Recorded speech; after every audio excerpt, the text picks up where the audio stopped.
ambayo wanaabudu Mwenyezi Mungu ni kushirikiana na Wakristo kujenga nyumba safi na nyumba nzuri la Bwana, na ndio tumekuja leo.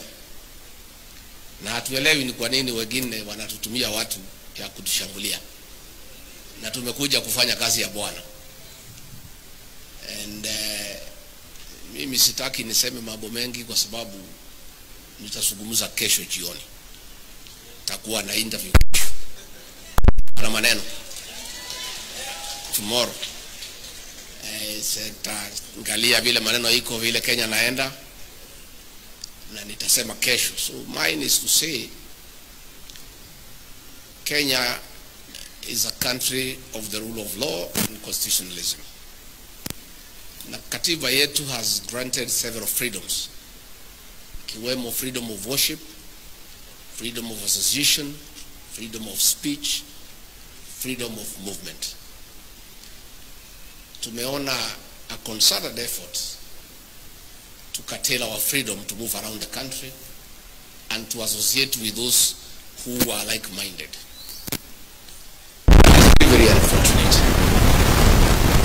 I didn't mind kutumiwa goons kila pahali kama hivyo ndivyo rais ameamua. If that is his modus operandi, it's okay. But sending goons ndani ya kanisa, rais, what happened to you?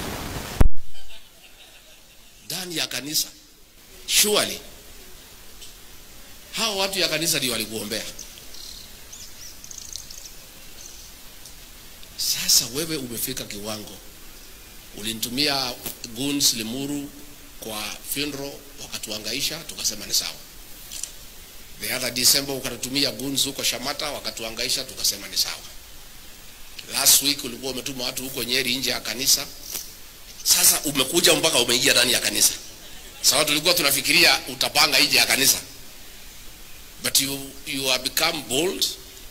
You don't care anymore that you are sending goons through the governor hapa ya Nairobi kuja kuangaisha kanisa la Kristo na kuangaisha sisi. It's okay, there is no problem.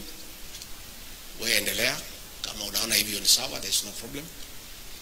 We are aware the Deputy Inspector General aliambia polisi wasikuje, but a few policemen in plain clothes walikuja wakasaidia pale, which is okay because there are some officers who are conscious that they have a constitutional obligation to protect life and property.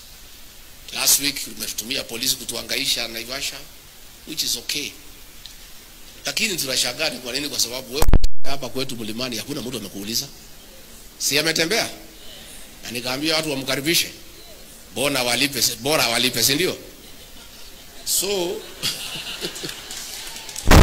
we now let us be decent people. The way umekaribishwa pale, wachana na sisi tutembee pale tunataka. And even if you want to pursue us, don't pursue us inside the church.